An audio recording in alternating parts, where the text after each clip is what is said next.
people have said, sort of like slurs or hate speech, ugly things because I'm carrying a bag or because I'm knitting in public or because I'm wearing something that, I don't know, they don't think looks appropriate on me. Hi, my name is Mark and welcome to the channel. Today I'm sitting down to show you what goes on in my life when I'm not here in my crafting space, knitting, or spending time with you.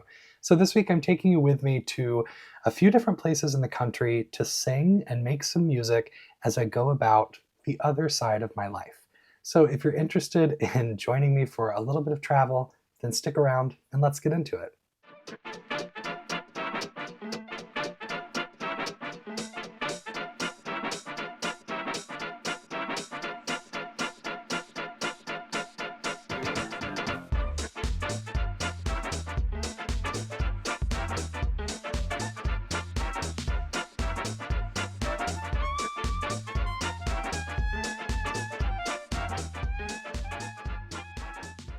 If you're brand new here, you might not know that when I'm not crafting, when I'm not here on YouTube, I make my living as a professional musician. So I'm both a tenor, a singer, and a pianist. And so I'm often traveling around, normally within the United States, to make music. I sing classical music, so things like art song and oratorio, sometimes a little bit of opera, but usually I'm performing with professional choirs and orchestras in different parts of the country.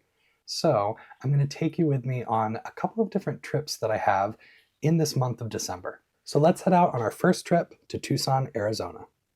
As I take you along with me for these trips and this travel, I'm going to do my best to try to capture what's going on, give you a taste, a flavor of the different parts of the country I'm exploring. So I'm excited to say that this video is sponsored by Skillshare, and I'm going to attempt to do my best in highlighting the travel through one of their courses that I was able to take. Skillshare is the largest online learning community for creatives with thousands of classes led by industry experts across film, illustration, design, freelance, productivity, and more.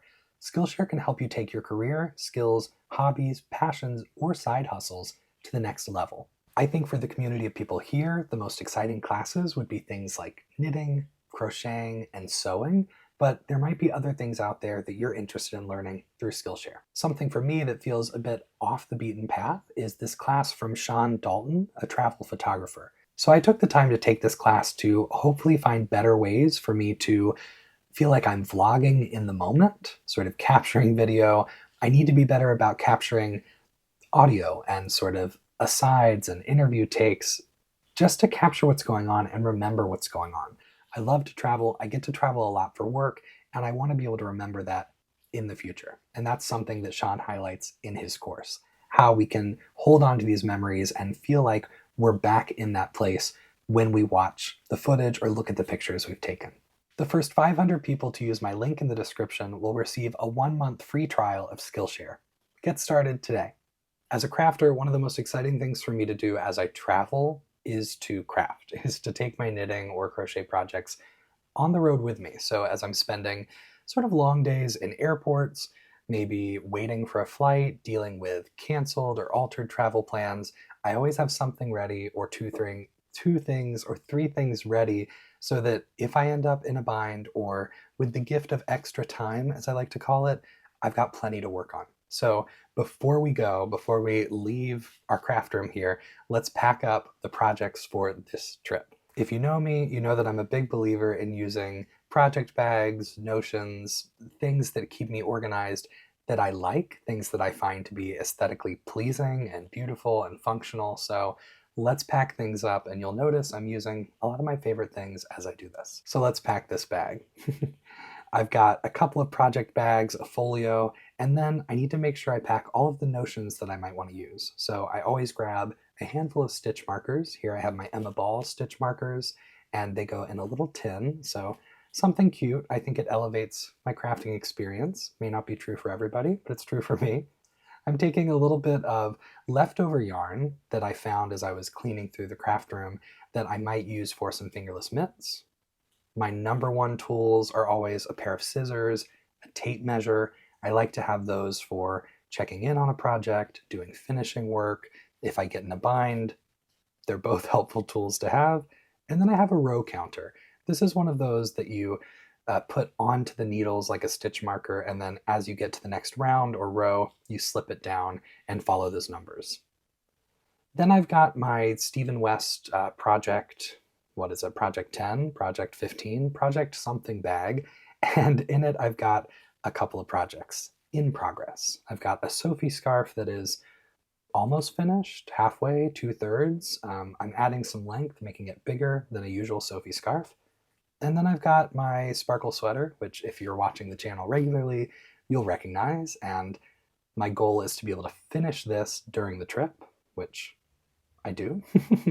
And then I've got plenty of yarn. I make sure that I have all the fiber I need, try to make sure I have all the notions I need, and then anything I need to finish the projects. Here's another tool that I can't live without, barber cord. This is the silicone tube, this sort of stitch saver. I have a huge roll of it that I got on Amazon, and so before each trip, I take a really long length of it that I can use to hold sleeves. I could slip my stitches on to try things on. If anything happened and I needed to wash or block a project while it's being worked, I could put everything on that stitch saver, and it's going to be a helpful tool for me. Then everything gets sealed up, and I'll consolidate all of this, and most of these things will go on the plane with me, just so I've got multiple projects that I could work on during my travel day. In my folio, I keep things like patterns, printed copies. I like to work from both printed copies and sometimes from my iPad, but I think on the plane at least, it's easier to have a sheet of the printed pattern that I can have in front of me to keep track of what I'm doing. And then I put my other needle sets, cord lengths, needle tips, anything else I need to finish the projects in this folio so it's all secured in one place. I do have a couple videos about traveling, flying, at least in the United States, what you can and can't bring on planes, so feel free to check that out if you're taking a trip and you're not as familiar with what you can take to do your crafting. And then once I have everything gathered, all of this will go together into one of my big tote bags that will go on the plane with me and sit right underneath the seat in front of me. So it's all stuff that stays within reach. It's not getting crushed in the above head compartment. It's not getting checked in a bag where it can maybe get lost or separated from me. I like to keep my projects with me. That way, as I said, if I encounter any crazy travel issues, I've got plenty to work on, which keeps me happy, keeps me sane, and it keeps me entertained. As soon as I'm settled on a flight, once we've taken off and you can bring the tray tables down, I like to get started on my projects. So the first thing I was doing on this flight was finishing up my Sophie scarf. It was a small project. It was something that I didn't need to look at the pattern for. I was just decreasing every certain set of rows. And I think the only thing I needed for this was a row counter and my needles. And then once that was finished up, I thought I was going to weave my ends in, but all of my darning needles ended up in my checked bag. So I didn't quite plan it out perfectly, but that's all right. Sometimes it makes a little bit more sense on a flight for me to relax or sit and just be quiet, be still, especially if the flight is really turbulent, if it's an uncomfortable, rocky, shaky flight. I don't always want to be knitting or counting or looking at a project or reading a pattern, so it just depends. Typically, when I find myself in that contained space of my airplane seat where there's not much else to do, I really like to work on a project. So I try to think about what projects are going to be best to work on a flight. I usually don't start something brand new. As you can see, I take things that are in progress, maybe a sweater that needs more length on the body or sleeves to be worked, maybe something small like a hat, a kerchief, gloves, but I'm usually not starting a brand new project because if I run into an issue and I need to Google something or YouTube something, it's going to be harder for me to achieve that in the air on a moving plane. I typically will also put a TV show or a movie on. I like to take advantage of whatever entertainment options a flight offers. So typically I get settled with my project, I put something on the TV or on my phone, and then I just enjoy. And I think there's not much else I could be doing during this flight, so let me enjoy an hour or 2 hours or 3 hours of knitting. All right, we've made it to Tucson, and now that we're here, I'll tell you a little bit about what goes into a week of this singing or music making that I do. So in Tucson, I work with a group called True Concord Voices and Orchestra, which is a professional sort of choral organization that sometimes also has an orchestra element to it. And they've been in existence for over 20 years now, always based in Tucson, and they bring in their artists. So some of their singers and players might be local to Tucson, but several of them come from other parts of the United States.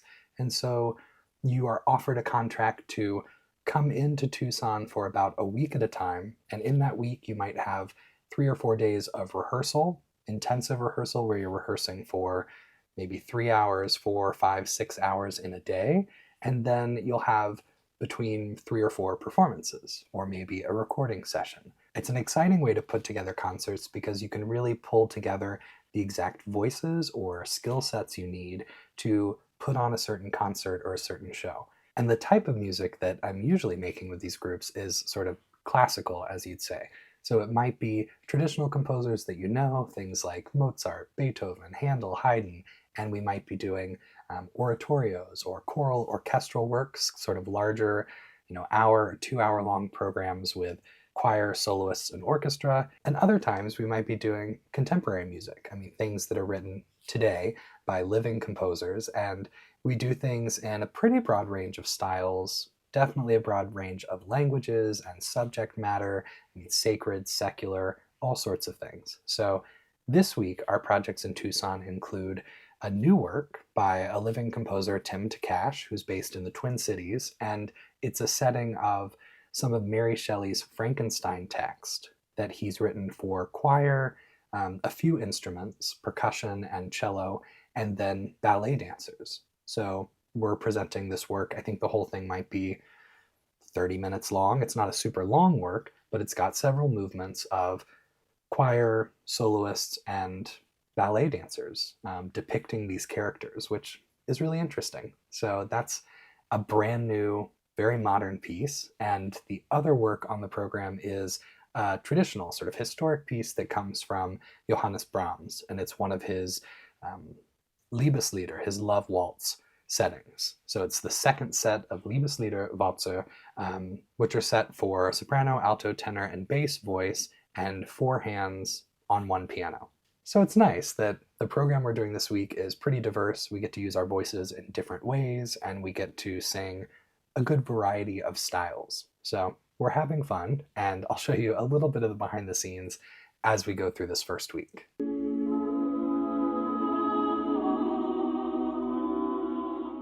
So besides the singing that takes place in Tucson, it's one of the most beautiful places that I've ever been in the world, and we love our traditions, our Tucson things we do. So obviously we have restaurants we enjoy going to. There are a lot of beautiful outdoor things to do, whether it's sort of nature preserves, parks, different attractions and things to enjoy that are very different from our home in northeastern Ohio. So you'll see me knitting away in different restaurants, sort of enjoying different landscapes as I knit. We spend most of our week in the Catalina foothills while we're in Tucson, which is just hard to beat. I mean, everywhere you look, you see the mountains, you see a lot of cacti. It's really beautiful natural landscape. And we often have super sunny, warm, comfortable days. Sometimes we have rain or sort of messy weather, but usually it just feels a little bit like paradise. So we count ourselves very lucky to get to go to Tucson. We go about 6 or 7 times each year, and sometimes Ned and I go independently. Other times we get to travel together, which is always a little bit more enjoyable because that way we're not separated. We get to keep each other company. And in some of this footage, you'll see behind the scenes of some of the different concert venues we use, and you'll even see a couple of little rehearsal clips along the way. In this one, we've got Ned singing away his solo piece, and then my friend Julie, which she's wearing a sweater I made, so I wanted to put that clip in. It's a weekender out of teal feather from Malabrigo Rios. And you'll notice I have my knitting. So I try to be very polite, I try to be very respectful, and I take a project that I can do without looking at it, without having to count things or reference a pattern along the way. So I try to be very well behaved, but I do find that in lengthy rehearsals, if there's time where our director is just working with the higher voices or just working with the instrumentalists, then I can take a little chance to knit and get some of my project done. We also really enjoy the food in Tucson. It's nice that culturally, in many ways, it's very different from our home in Cleveland. So the weather, the geography, the people, the art, the food, I mean, it's all a noticeable difference. So it really does feel like we're on vacation, even though for us, it's work. And of course, before concerts, during intermission, whenever we have our call times and we just need to be ready, but it's not quite time to go on stage, you'll find me knitting. So I wanted to give you sort of a look of what goes on when I'm not here, but still working on all these projects and, still crafting away. So this week I've been working on a cardigan for Ned out of Rowan felted tweed. And I have a few sweater quantities of Rowan felted tweed that I bought from my local shop around the Table Yarns when they were sort of downsizing their Rowan felted tweed stock. So it went onto clearance and I purchased a lot of it, any of the colors I liked, and I made myself a sweater that I repurposed for my friend Rihanna. I think I showed that about a month ago or 2 months ago on the channel, and I still have a couple of sweater quantities left. So as I mentioned, I like to find a project that I can do without having to count or follow a pattern. I do love to do color work and cables and lace, but for flights, for rehearsals, for all of the stopping and starting of these concert weeks, it makes much more sense for me to have something that I can just knit or just do a textured pattern that I can memorize and get it done, sort of maximize that crafting time. So this is a petite knit pattern that I'll put up on the screen here. And I was just looking for a very standard, straightforward cardigan, and I think I like this one. I mean, I didn't know at the time when I was first making it, but at this point, Ned's cardigan is finished. It just needs to be blocked. And then I've started a second one for myself out of another sweater quantity of Rowan felted tweed. And I'll point out here, for our flight home, since I'm flying with Ned, sort of the ultimate traveler, we often get nice perks. We get bumped up, maybe to first class, nice little upgrades along the way, just because Ned flies a lot for work. He flies more than I do, probably twice as often as I do. So when I fly by myself, I still knit, I still have a good time, but when I fly with Ned, it's much more enjoyable for several reasons. So I was enjoying a bit of Angela Lansbury. We got dinner. We had a little more room to spread out. I didn't feel like I was bothering my neighbors with my knitting. So that's a tip. If you're going to travel, travel with Ned. Before we head off on our next trip, I wanted to show you the project that I've been working on for Ned. This is the April cardigan from Petite Knit, and like I said, it's a very simple, straightforward cardigan, no bells, no whistles, and I think I'm pretty happy with it. I still have to block it, and I'll have Ned try it on so you can see what it looks like on him pre-block. I don't think we'll get the finished blocked version on Ned before this video goes up, but we can at least get a general idea of the sweater. I think it's beautiful. It's out of a rustic yarn. This is the Rowan felted tweed, and it's in a sort of olive green, I mean a very tame, muted green, and the bits of tweed are orange and blue. It's pretty, and I think it suits Ned really well. He wanted something that would look dressy, something he could wear with dress shirts and have for work or rehearsals, just a casual but tidy, clean cardigan. And I know he's excited to pick out buttons, so eventually I'll share the finished sweater in a sort of projects video, probably in the new year. But that's it. It's a nice construction. It's all one piece. I did it in the round because I love to work in the round, and I steeked it, so I need to trim up my steek or do a ribbon over it. But I didn't do any reinforcing. I just trusted that the felted tweed would hold itself, and it did beautifully. And I also think that this is a contiguous shoulder construction. I'm not exactly clear on what makes something contiguous and what doesn't, but from what I've read, something about the shoulder and then the arm, the sleeve, growing out of sort of a single point along the shoulder, which, I don't know, it was all done in one piece. We increased here at the front, and then when we got to the sleeve, we created this sleeve cap, again with our increases, and then later we had compound raglan increases, and it wraps under the arm. So I don't know. I need to phone a friend and figure out, but I liked the construction. It's beautifully seamless. I think it fits and drapes on Ned well. So I'm hoping that I can keep using this pattern moving forward as a good cardigan base. And I might eventually add some other details in, like some cables or a shawl collar, sort of adjust that finishing.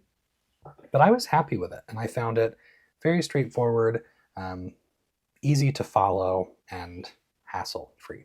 Now for our next bit of travel. I was home for less than a week before I needed to head out on my next trip, which is to Charleston, South Carolina. In Charleston, I'm singing as a soloist for their performances of Handel's Messiah. So I'm excited because this trip is a little bit different. It feels like less responsibility, it's less rehearsal time.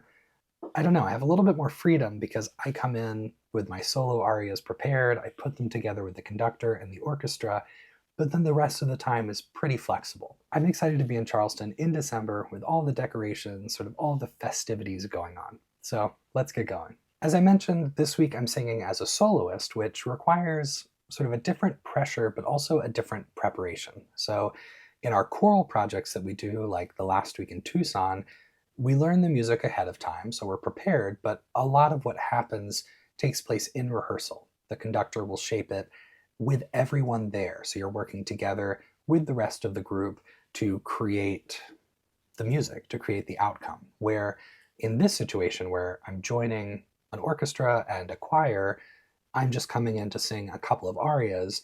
It's much more about me shaping that and being totally prepared before I even walk in the room. So I have a clip where Ned is graciously helping me practice. It's always a little bit weird for us to, well, I'll say for me, I don't know if it's weird for him at all. It's weird for me to sing in front of him or practice in front of him because he's my husband. I mean, we're best friends, we know each other so well, and that feels like a lot of pressure to me. I would much rather sing for a stranger than sing for my best friend.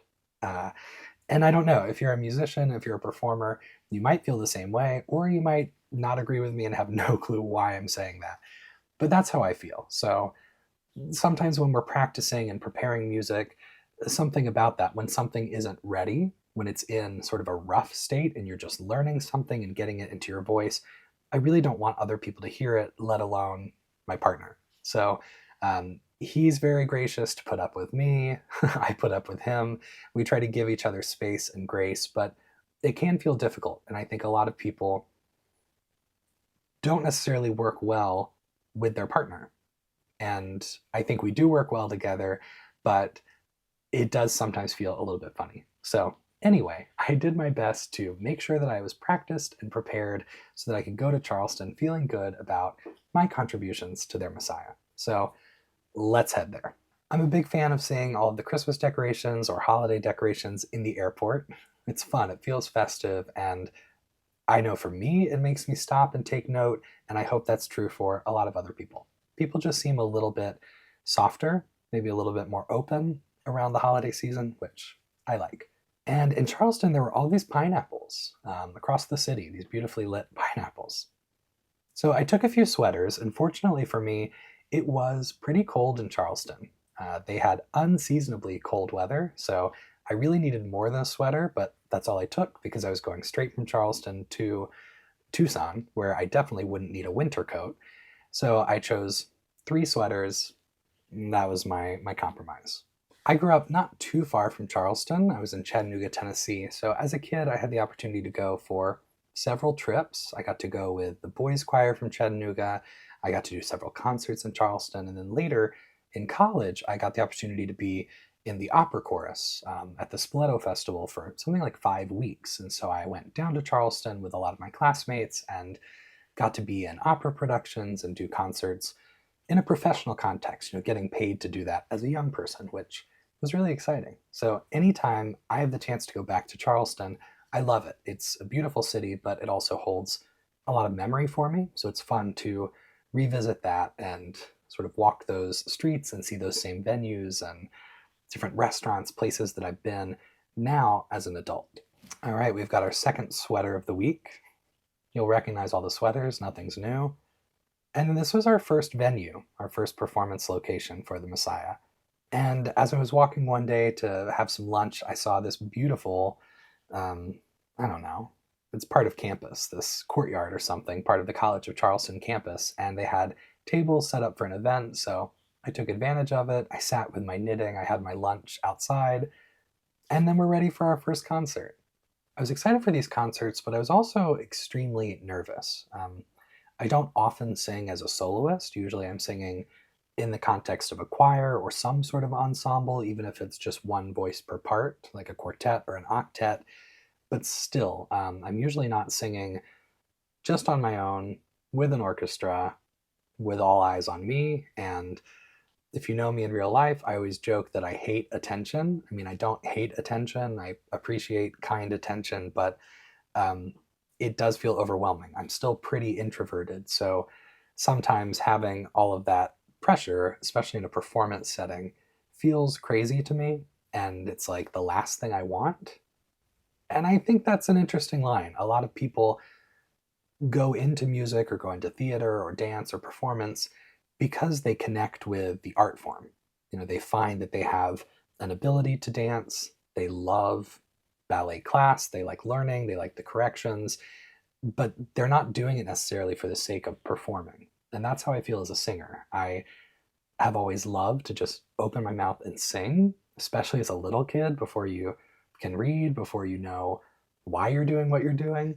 And that's carried into adulthood, where it's just something that I love to do, that I feel like I need to do to express the highs, the lows, everything going on. And then, of course, I've trained, I've gone to school and studied, gotten degrees. But all of that doesn't necessarily marry with performing in front of people and feeling that pressure or opening yourself up to the criticism. I mean, I've talked about opening myself up to criticism here on the internet in the context of this YouTube channel. But when you sing, I mean, people are often in the audience to write a review. It might end up in the newspaper or an online publication, and they can say whatever they want to about you. And sometimes they don't say very nice things. And then, of course, people at the concert can come up, and it's amazing how many people do come up and give you their reflection of how you did, if they didn't like something, if they did like something, if they think you're good, if they don't think you're good enough, which is pretty crazy. So you're definitely opening yourself up to that anytime you perform. So I think that side of performing does freak me out a little bit. I mean, sometimes I can just, fake it or push past it and then enjoy the adrenaline of performing and feeling that nervous energy, the sort of good nervous energy. But at the same time, it can also feel like the last thing you want to do, even though it's connected to something you love, like your art form that you've invested so much in. So I was definitely feeling the nerves, not thrilled that I had agreed to do this, but the first performance we had was great. We had a sold out audience, a very full church, and you saw the church. It was a beautiful space, and the audience members seemed to be enjoying it. They seemed to be moved emotionally by several moments in the concert. And all of that, of course, made me settle down, sort of settle into it, and just enjoy, sort of count my blessings there in the moment, which then is the best possible scenario. So I had a great time. I enjoyed myself. I think I did a good job. I think I rose to the occasion and did the job that I was expected to do. Things are not always perfect. Things are never really perfect. So anyway, that's a little bit about what goes on in my head when it's time to perform, especially as a soloist, when there's any sort of added pressure to that performance. Now, for the third sweater of the trip, I had just finished my sparkle sweater, and I was excited to be able to wear it throughout the holiday season. And part of me was very nervous to wear it, especially in Charleston for the first time. You just never know.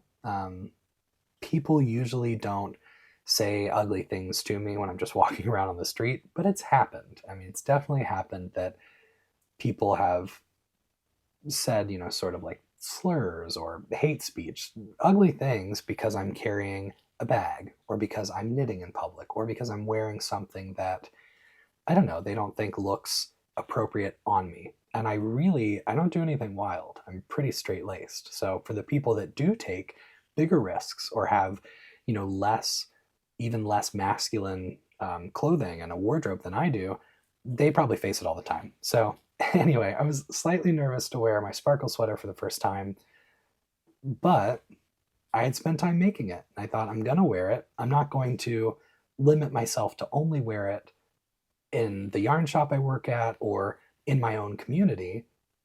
I want to wear it. So I did. Excuse me. Nothing happened to me, which you might say, duh, nothing happened to you. But I'm always a little nervous because things have happened in the past and things have been said in the past that do kind of throw me off because you don't expect somebody to have that filter all the way down. So anyway, I made the debut of my sparkle sweater, felt a little bit normal about wearing it, and the rest is history. The host couple that I stayed with in Charleston, they had this scrapbook, and it had belonged to a grandmother, and it was all of this information about knitting, all of these clippings from newspapers and journals about different knitting techniques and finishing techniques. So I took the time to look through it, and I just thought it was incredible. It was the exact stuff that I care about, the exact stuff that people still ask about today. Is this technique better than this one? Why do you block things? Is wet blocking better than steam blocking? And which garments benefit from it? Which I thought was fun to read. And I had to lean in to see it because I'm old. The articles were written by Pat Trexler. So I was looking up to find more information about Pat Trexler. I couldn't find much. They wrote this book, Knit Knacks, which was a sort of collection of knitting advice and instruction. So if you're familiar with Pat Trexler, with the column or this book, let me know in the comments, because from what I read, it was great advice. It's sort of spot on with what a general consensus is currently, but I'm assuming this is pretty dated because these were my host's grandmother's clippings. So anyway, it was really fun to look through this scrapbook of knitting advice. I was a big fan. At this point, I'd finished Ned's cardigan, so I was working on my version, same pattern, just a different size, and still with the same yarn, but a different color. As I mentioned, I grew up not too far from Charleston, so fortunately my parents were able to come to Charleston to hear one of the Messiah concerts, and I was really glad they could come, that they were willing to take the trip, sort of give up a little bit of their free time, of their weekend, and it was extra fun because we got to hang out together, have some nice meals, just relax, catch up. We hadn't seen each other since our trip to England, when they were both with us for about a week of that for Scotland and England as we explored. And as I always do when traveling, I look up to see if there are nice knitting shops, fabric shops, crafting stores in the area. And sometimes there's not much. There are only big box stores like Joann or Michael's. Other times there are crafting stores, but the hours might be severely limited, or there might be reviews that lead me to the conclusion that I don't have to make a special trip to see it. So in this case, there was a shop called Wild and Woolly, not to be confused with Wild and Woolly that I went to in London. This is Wild and Woolly in Charleston, and they're primarily a fabric store, but they had a pretty large selection of yarn. So my mom and I went to check it out. She's got a background in sewing and needlepoint and cross-stitch embroidery, so she knows a lot about the fabric side of things, and I was excited to see the yarn. So we enjoyed spending time in the shop. The two ladies who were working there were really nice, really welcoming, and they showed us around, showed us what we needed to see, and then let us enjoy browsing. So I was impressed. I don't quilt or sew very often, but I know how to, and it's something that I want to do more of in the future. So I was excited to get a couple of keepsakes, a couple of fabric cuttings, so I'll show those off here.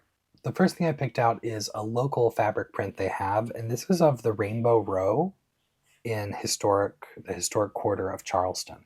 And my parents and I had just driven past this on our way to the shop, and I thought, okay, that's an apt thing to get.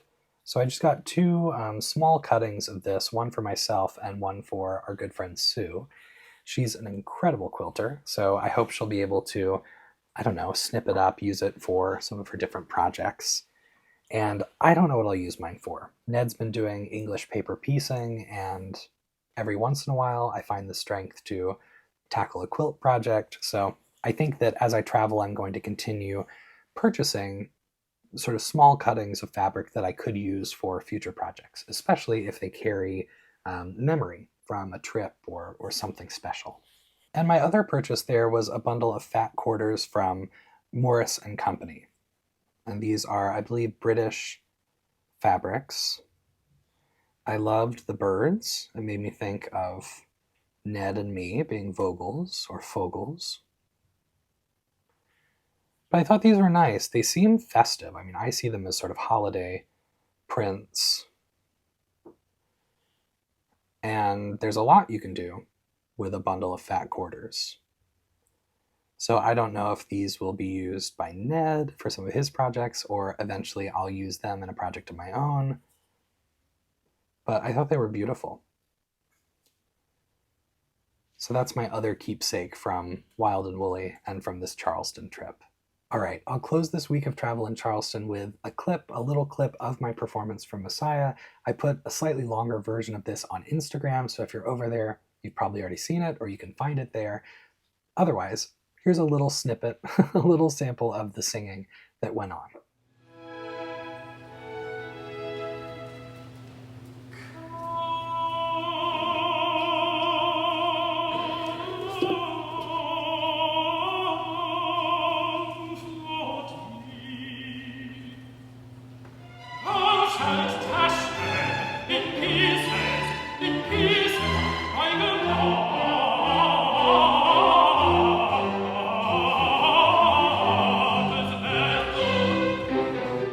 Now to head back to Tucson, this time directly from Charleston. So I had to pack slightly differently, going to both states in one trip.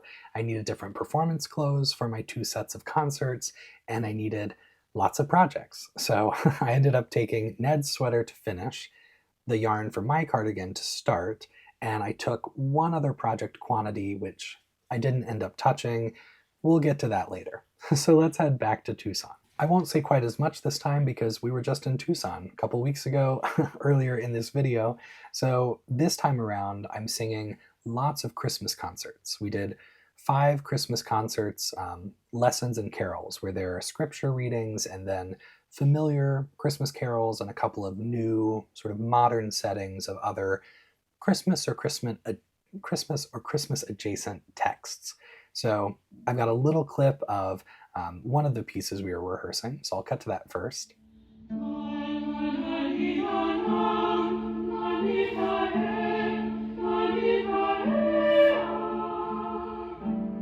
And then we followed our first week of traditional Christmas concerts with sort of a more popular music, like pop music style concert, which was much less sacred. It was a lot of secular music, I don't know, holiday pops and things people would recognize. So that concert we did at the country club in Tucson, where we had the most incredible views, beautiful sunset, sort of beautiful evening sky. And a real highlight of this week is that I was reunited with a couple of my best friends. And this is something that I didn't talk about before, but one of the nicest things about getting to travel and go to different parts of the country to sing and make music is that you often run into the same people or some of the same people, and you might become best friends with them, or they just become important to you. And in this case, I ended up being reunited with some of my college classmates, and it was really special. It was special to be back together for sort of a 2-week period for these concerts, and we were at work. So it was very fortunate that we were hired to spend time together, and part of that included spending time by the pool or eating at our favorite restaurants, and that's really nice. I mean, these are incredibly nice work perks. So you'll see in the footage more beautiful weather, more knitting, a little bit more music making, and just a really enjoyable time. Now, I will say one of the reasons I didn't get to my next project quantity of yarn is because I ended up getting food poisoning during the Tucson trip, which really threw me off for about 3 days. I mean, I just felt terrible. I had to miss one of the concerts. The rest of the concerts I could do, but I was taking, all sorts of anti-nausea medicine and other stuff just to keep me sort of glued together to make it through. And then when I wasn't on stage, I was sleeping for, like 20 hours or trying to be still and feel normal again. So while the week was great and it was nice to be with friends and be by the pool and do all of that stuff, it also got marred by a little bit of sickness. So that's out of the ordinary. And that's one of the drawbacks when I'm away from home for a long period and then you get sick or you go through some sort of hardship. It's a lot harder to be away from your own home and away from your usual sort of community. So, all of that to say, this is what a general week away or a couple of weeks away looks like for me when I'm making music. And I thought it might be nice to share with you. I don't know how interesting or disinteresting this will be, but I wanted to share, I wanted to give you a look at what goes on when I'm not here at the desk, when I'm not at home knitting, when I'm away. It means a lot to me if you take the time to subscribe to the channel or follow me on other platforms or take the time to engage in any way. So whether that's a like, a comment, or sharing me with somebody else in your life, it all means a lot to me and it helps me make more of this content in the future. This will be my last video of 2024, so thanks for spending time with me. Thanks for making this first year on YouTube really fun, really special for me. I've loved getting to know so many people, and I can't tell you how happy I am to have this community. So, as always, thanks for choosing to spend a little bit of time with me. Happy knitting, happy crocheting, happy new year, happy crafting to you, and hopefully I'll see you in the next one. Bye.